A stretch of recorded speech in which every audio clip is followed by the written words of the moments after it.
Hi friends, नमस्कार। आप जानते हैं कि मैं आपको DFCCIL के पेपर जितने भी हैं, हर तरह के पेपर, चाहे सिविल का हो, इलेक्ट्रिकल का हो, ऑपरेशन का हो या मैकेनिकल का हो, सभी पेपर आपको प्रोवाइड कर रहा हूं।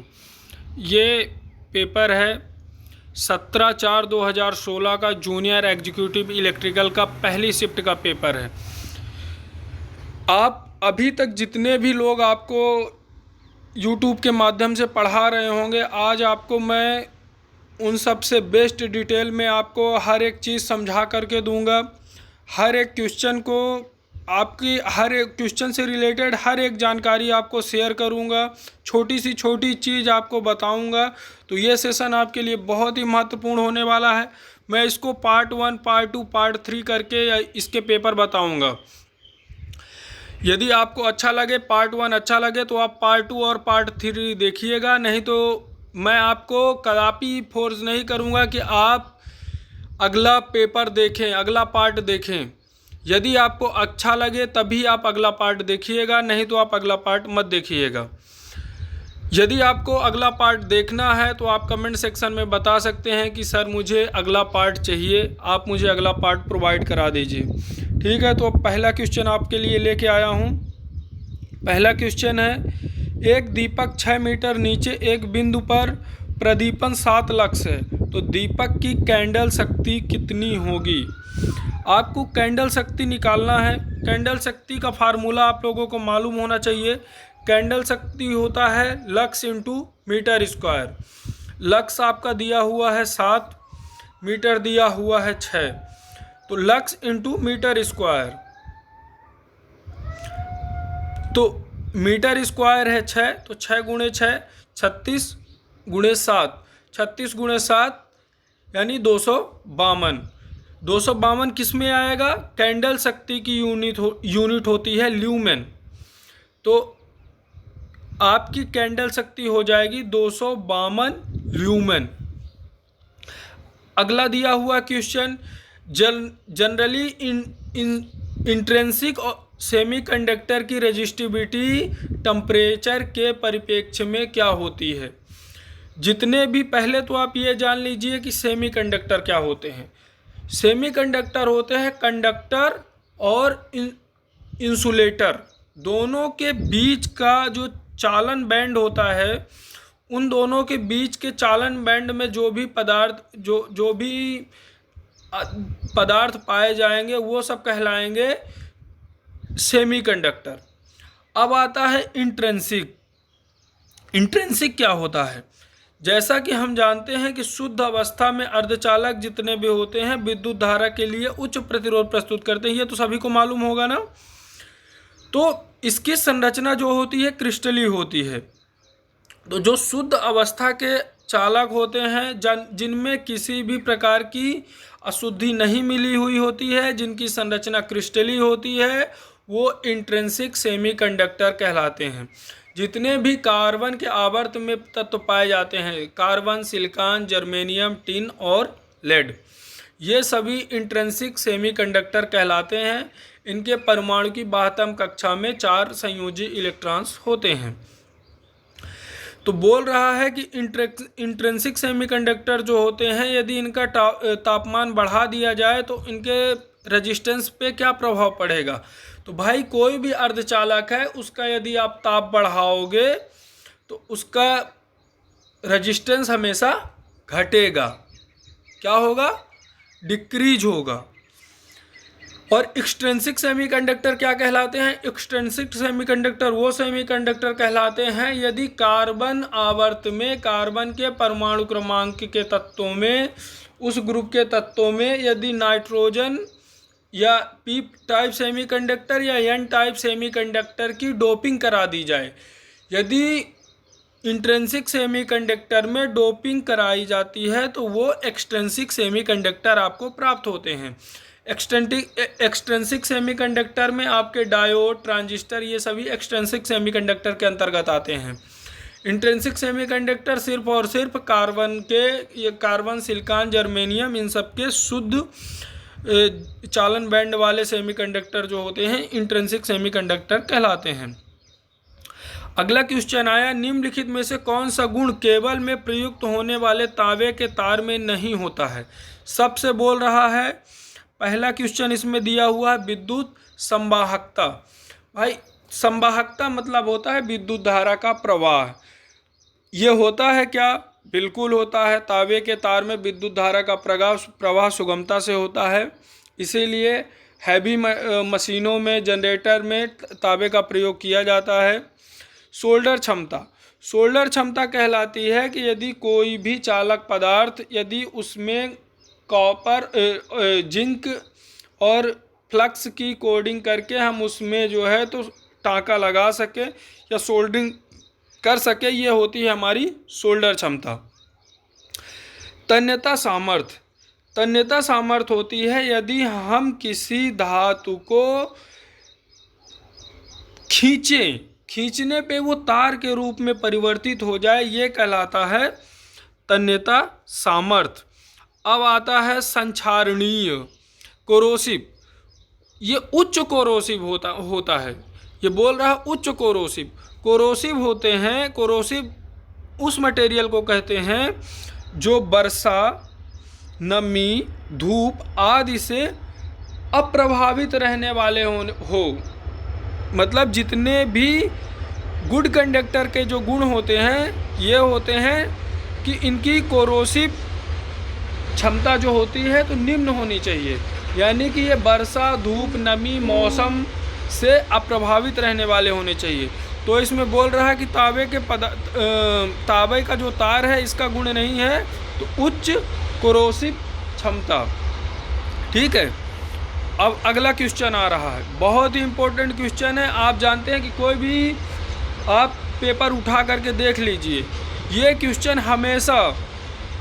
हमेशा से फॉरबिडन एनर्जी गैप रीजन जो है, फॉरबिडन एनर्जी गैप हमेशा से क्वेश्चन में हमेशा आता है। आपसे पूछ लेगा सिलिकॉन का फॉरबिडन एनर्जी गैप कितना होता है, जर्मेनियम का कितना होता है, इंसुलेटर का कितना होता है, नॉन इंसुलेटिंग का कितना होता है, या सेमीकंडक्टर का कितना होता है। हर प्रकार के क्वेश्चन आपसे पूछ सकते हैं। तो मैं आज आपको पहले बता देता हूँ कि ये होता क्या है, फॉरबिडन एनर्जी रीजन होता क्या है। फॉरबिडन एनर्जी रीजन जब आप सेमीकंडक्टर पढ़ेंगे तो उसमें आपको पढ़ाया जाता है कि जितनी भी धातु और अधातु या सेमीकंडक्टर अर्धचालक, इनको कैसे डिसाइड किया जाता है। इनको डिसाइड करने के लिए चालन बैंड और कंडक्शन बैंड होते हैं। यदि चालन बैंड और कंडक्शन बैंड के बीच में गैप कम होता है या जीरो होता है तो वो धातुएं होती हैं। यदि चालन बैंड और कंडक्शन बैंड के बीच में थोड़ा सा गैप होता है तो वे अर्धचालक होते हैं। और यदि उनके बीच में ज़्यादा गैप होता है, चालन बैंड और कंडक्शन बैंड, इन दोनों के बीच के गैप को ही फॉरबिडन एनर्जी रीजन कहा जाता है। फॉरबिडन एनर्जी रीजन को हिंदी में बोलते हैं वर्जित ऊर्जा अंतराल।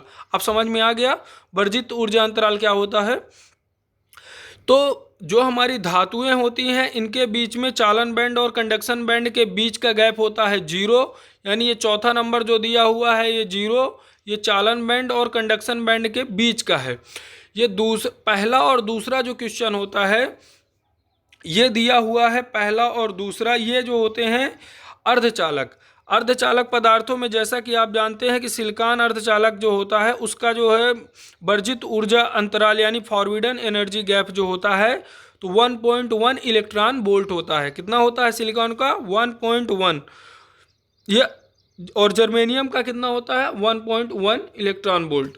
कहीं कहीं इसका मान जो है तो सिलिकॉन का 0 पॉइंट में भी दिया रहता है, 0.8, 0.9, तो वो लगभग 0 पॉइंट से लेकर के 0 से लेकर 1 इलेक्ट्रॉन वोल्ट या 2 तक भी जाता है सेमीकंडक्टर का।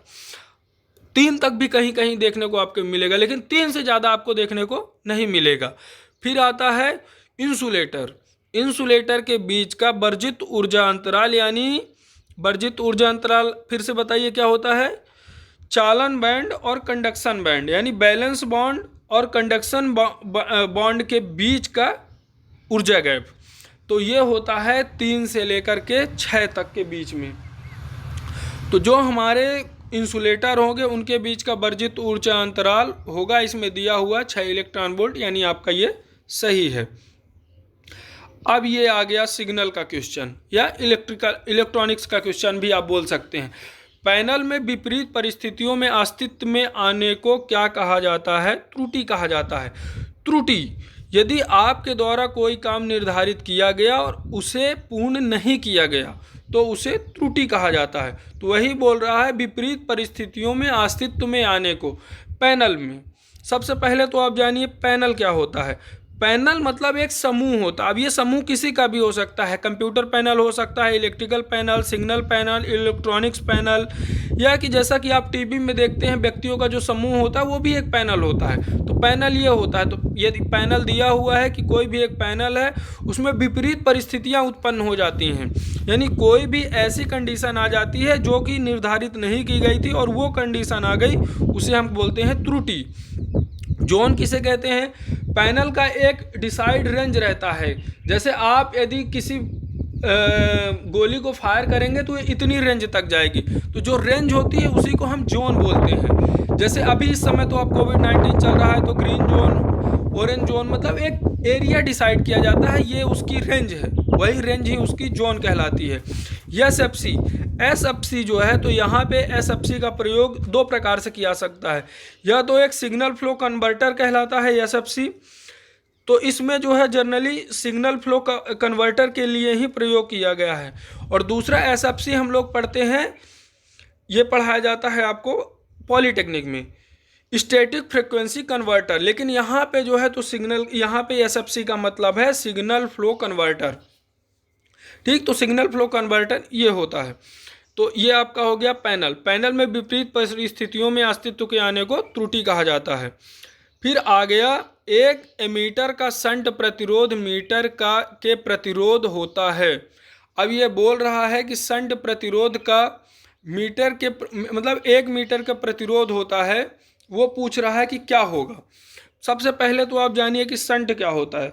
शंट एक निम्न प्रतिरोध का तार होता है जो कि समांतर क्रम में लगाया जाता है। यदि गैल्वेनोमीटर को एमीटर में परिवर्तित करना हो तो उसमें शंट का प्रयोग करते हैं, आप पढ़े हैं टेक्निकल थ्योरी में। तो शंट का प्रतिरोध इसमें बोल रहा है। पहले आप ये बताइए कि शंट का काम क्या होता है। शंट के दो काम होते हैं। पहला, जो हमारा परिपथ बना हुआ है, तो परिपथ में करंट का मापन करता है शंट। दूसरा काम क्या होता है, एक परिपथ से दूसरे परिपथ में शंट का काम होता है धारा को भेजना। शंट दो प्रकार के भी होता है, सीरीज शंट भी होता है और पैरेलल शंट होता है। लेकिन यहाँ पे शंट का प्रयोग एमीटर में बोल रहा है, यानी कि पैरेलल शंट का प्रयोग किया गया है। यदि सीरीज शंट का प्रयोग करते हैं तो उसमें रेजिस्टेंस अधिकतम रखा जाता है, लेकिन यहाँ पे एमीटर के परिप्रेक्ष्य में बोला गया है तो एमीटर में हमेशा पैरेलल शंट का प्रयोग किया जाएगा। इसका दो काम रहेगा। नंबर एक, सर्किट की करंट का मेजर करना, और दूसरा, एक सर्किट से दूसरे सर्किट में करंट के प्रवाह को, करंट को भेजना। अब आ गया ये क्वेश्चन, बहुत ही इंपॉर्टेंट क्वेश्चन और बहुत ही बढ़िया। In the given circuit field find the power absorbed bye 25 ohm resistance. 25 ohm resistance के आपको टोटल पावर निकालनी है कि इसमें 25 ओम का जो रेजिस्टेंस लगा हुआ है इसमें पावर कैसी जाएगी। जनरली आप इस सर्किट को देखिए, ये सर्किट पॉजिटिव बैटरी जो है पॉजिटिव से जुड़ी हुई, निगेटिव बैटरी निगेटिव से जुड़ी हुई है। तो आपको इसको सॉल्व करने के लिए किरचॉफ्स का वोल्टेज लॉ प्रयोग करना पड़ेगा।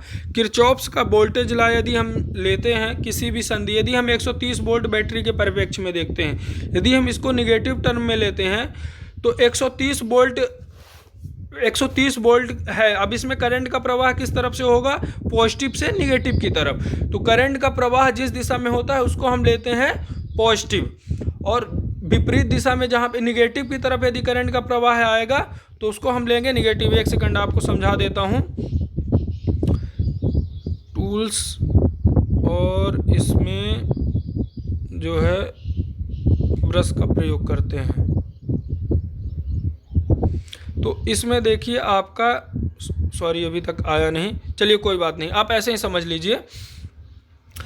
130 वोल्ट है, 130 वोल्ट यानी कि इसको हम लेंगे माइनस में 130 वोल्ट। अब ये करंट आ गई 45 ओम के तरफ, इसमें अब यहाँ से करंट चली 45 ओम की तरफ, तो इसमें अब चूंकि ये प्लस की तरफ जा रही है, आगे की तरफ बढ़ रही है, तो इसको हम लेंगे प्लस 45। अब इसमें वोल्टेज क्या होता है, V into I into V equal to I R. तो इसमें करंट मान लेते हैं कि हम I प्रवाहित हो रही है और रजिस्टेंस है 45 ओम, तो प्लस 45 I। फिर इसके बाद जब आगे जाएंगे, हम 130 वोल्ट को निगेटिव में लिए थे, लेकिन अब ये देखिए यहाँ पे ये पॉजिटिव से जुड़ा हुआ है, लेकिन तो अब हम 80 वोल्ट को लेंगे पॉजिटिव में, तो प्लस आ जाएगा आपका 80। इसके बाद फिर करंट का प्रवाह यदि देखा जाएगा तो यहाँ पे भी सेम डायरेक्शन में पॉजिटिव से निगेटिव की तरफ चल रही है, तो प्लस 25 आई। तो आ गया आपका समीकरण क्या बना, माइनस 130 प्लस 45 आई प्लस 80 प्लस 25 आई बराबर 0। ये हो गया आपका वोल्टेज ला। अब इसको आप सॉल्व कर लीजिए, माइनस 130 वोल्ट प्लस 80 वोल्ट बराबर 50 वोल्ट आ गया, 45 आई प्लस 25 आई बराबर 70। तो आई बराबर आ गया 50/70, यानी कि पूरे सर्किट में करंट कितनी प्रवाहित होगी, 5/7। 50/70 मतलब 5/7 टोटल सर्किट में करंट प्रवाहित होगी। अब बोल रहा है कि 25 ओम के रेजिस्टेंस के थ्रू आपको टोटल पावर कितनी कंज्यूम हो रही है आपको निकालना है। तो P इक्वल टू क्या होता है, I²R। आई कितनी है, 5/7, तो 5×5 = 25/49। अब इसमें रेजिस्टेंस कितना है, 25, तो 25/7 I²R मतलब 25/49 गुणे 25, तो 25 गुणे 25 625/49, 625 गुणे 49 मतलब कि 12.74 वोल्ट। तो इस सर्किट में टोटल आपको 12.74 वाट का जो है पावर खर्च होगा। तो आप इसको इस तरह से किरचॉफ लॉ से निकाल सकते हैं। अब आ गया ये अगला क्वेश्चन, दिए गए नियंत्रण प्रणाली में बाई का मान ज्ञात कीजिए। ये जो है तो सिग्नल का क्वेश्चन है। कंट्रोल सिस्टम जो होता है तो ये सिग्नल में पढ़ाया जाता है। तो इसमें कंट्रोल सिस्टम को जो होता है तो MGF यानी कि मेंशन गेन फार्मूला होता है, MGF उसको बोलते हैं, उससे निकाला जाता है इन सर्किटों का मान। इसमें मेंशन गेन फार्मूले में रहता है, इसमें आपको बाई के परिप्रेक्ष्य में दिया हुआ है बाई के। अब ये देखिए ये सभी डायरेक्शन दिया हुआ एक ही डायरेक्शन में है, यानी कि ये कहलाता है फॉरवर्ड पाथ। तो फॉरवर्ड पाथ जितने भी होते हैं सिग्नल फ्लो ग्राफ में, इसको सिग्नल फ्लो ग्राफ भी बोलते हैं। सिग्नल फ्लो ग्राफ के द्वारा ही अभी इसका हम ग्राफ यदि निकालेंगे तो ये सिर्फ फॉरवर्ड में आ जाएगा, यानी एक ही डायरेक्शन में ये दिया हुआ है। तो जो सिग्नल फ्लो ग्राफ में यदि बाई के परिप्रेक्ष्य में मान जितना भी हम निकालते हैं कंट्रोल सिस्टम में, सिक्वेंशियल कंट्रोल सिस्टम में MFG फार्मूले के थ्रू, ये ट्रांसफर फलन जब हम इसका निकालेंगे तो जितने भी रहेंगे फॉरवर्ड पाथ में तो ये सब हो जाएंगे इनटू में। तो GS1 फिर G2 फिर G3 ये सभी इनटू में हो जाएंगे। अब आता है अगला question, when the phase difference between current and voltage is 0 then the power consume in the circuit. अब बोल रहा है कि यदि वोल्टेज और करंट के बीच का फेज डिफरेंस 0 डिग्री हो जाए उस समय आपकी पावर की खपत क्या हो जाएगी। आप जानते हैं कि वोल्टेज और करंट के फेज डिफरेंस के हिसाब से ही हमारे एक्टिव और रिएक्टिव पावर होते हैं। अब ये बोल रहा है कि यदि वोल्टेज और करंट के बीच का फेज डिफरेंस 0 कर दिया जाए, यानी कि आप जानते हैं कि फेज डिफरेंस को हम दर्शाते हैं cos फाई से, यानी cos फाई इसमें दिया है 0 डिग्री, तो cos 0 डिग्री का मान होगा 1 मतलब हो गया अधिकतम। तो P = VI cos फाई, यानी P = VI मैक्सिमम हो जाएगा। तो इसमें पावर की खपत होगी आपकी अधिकतम। अगला क्वेश्चन, ये फिर से देखिए सिग्नल फ्लो ग्राफ का क्वेश्चन आ गया। तो सिग्नल फ्लो ग्राफ में आपको डिटेल से तो नहीं बता सकता हूं, पर फिर भी मैं आपको बता देता हूं। सिग्नल फ्लो ग्राफ में 3 या 4 फैक्टर महत्वपूर्ण होते हैं। पहला होता है फॉरवर्ड पाथ के बारे में आपको ऊपर बताया था। जैसे इसमें A से B तक जाने के लिए आपके रास्ते दिए हुए, A से B तक गया तो यहाँ पे फॉरवर्ड पाथ जब x ऊपर की तरफ जाएगा x1 × x2, ये C से जाएगा, C इधर दिया हुआ है एक जो डायोड के जैसे तीर का चिन्ह बना हुआ है सी, ये हो गया पॉजिटिव में, इसमें निगेटिव दिया हुआ है। लेकिन जब हम फॉरवर्ड पाथ मतलब जब आगे की ओर बढ़ते हैं तो उसको हम पॉजिटिव में लेते हैं, ठीक। यानी पाथ फैक्टर जो होता है हमारे लूप से हम निकालते हैं, तो इसमें हो गया एक फॉरवर्ड पाथ दिया हुआ है यक्स से, इधर यक्स सी और x2, ये हो गया नंबर एक फॉरवर्ड पाथ। फिर यदि ए से हमको बी तक पहुंचने के लिए आप क्या कर सकते हैं, ए से बी तक पहुंचने के लिए x1 डी और x2 का ले सकते हैं। तो इसमें फॉरवर्ड पाथ आपको निकालना रहता है। दूसरा होता है लूप। लूप कितने होते हैं, लूप हो गया एक x1 से x2 तक, ये सी के थ्रू जा सकता है, ये नंबर एक लूप हो गया। और x1 डी और x2 ये लूप दो हो गया। अब इनका फॉरवर्ड फैक्टर निकालते हैं। फॉरवर्ड फैक्टर होता है जो लूप जितने भी, यदि फॉरवर्ड पाथ जितने हुए हैं और लूप जितने हैं, यदि अपना फॉरवर्ड पाथ सभी लूप को यदि टच करता है तो उसका पाथ फैक्टर हमेशा होगा एक, वो भी पॉजिटिव में। और यदि सभी फॉरवर्ड पाथ जो है लूप को टच नहीं करता है तो उसका पाथ फैक्टर होगा -1। तो इसमें सिर्फ और सिर्फ आपसे पूछा है कि इसमें अग्रेसिव पाथ यानी फॉरवर्ड फैक्टर कितने होंगे। तो फॉरवर्ड फैक्टर आप देख लीजिए, x1 सी से और x2 यानी ए से बी तक पहुंचने के लिए x1 सी और x2 का प्रयोग करेंगे। यानी कि एक फॉरवर्ड पाथ हो गया और दूसरा हो गया x2 डी और x1 डी और x2, यानी टोटल दो फॉरवर्ड पाथ हैं इसमें, ठीक। तो इसका आंसर हो जाएगा 2। ठीक है मेरे प्यारे दोस्तों, आज जो है तो वीडियो ज़्यादा लंबा हो रहा है, तो हम इसमें आपको 10 क्वेश्चन ही डिस्कस किए हैं। यदि आपको आगे के क्वेश्चन भी पढ़ना है तो आप मुझे कमेंट सेक्शन में अधिक से अधिक लोग बताएं कि हमें आप आगे का क्वेश्चन पढ़ाइए, तो मैं आपको आगे का क्वेश्चन इसमें 10 के आगे जितने भी क्वेश्चन आए हुए हैं तो आपको बता दूंगा। और आपको बता देता हूं कि ये क्वेश्चन पेपर अभी तक किसी ने भी यूट्यूब में नहीं डाला है, आप उठा करके देख लीजिए, कोई भी आप वीडियो देख सकते हैं। और आपको इससे अच्छा कोई भी व्यक्ति समझा भी नहीं सकता। आपको हर एक चीज़ जो है तो सीक्वेंस वाइज हर एक चीज़ आपको डिटेल में पढ़ा रहा हूँ। तो आपको यदि पढ़ना है आगे का तो इसको शेयर करिए और बढ़िया कमेंट सेक्शन में आप अधिक से अधिक लोग बताइए मुझे। कम से कम आप अधिक कमेंट करेंगे तो मेरा कॉन्फिडेंस बढ़ेगा, तो मैं आप लोगों को और अच्छा पढ़ाने की कोशिश करूँगा। ठीक है, ओके।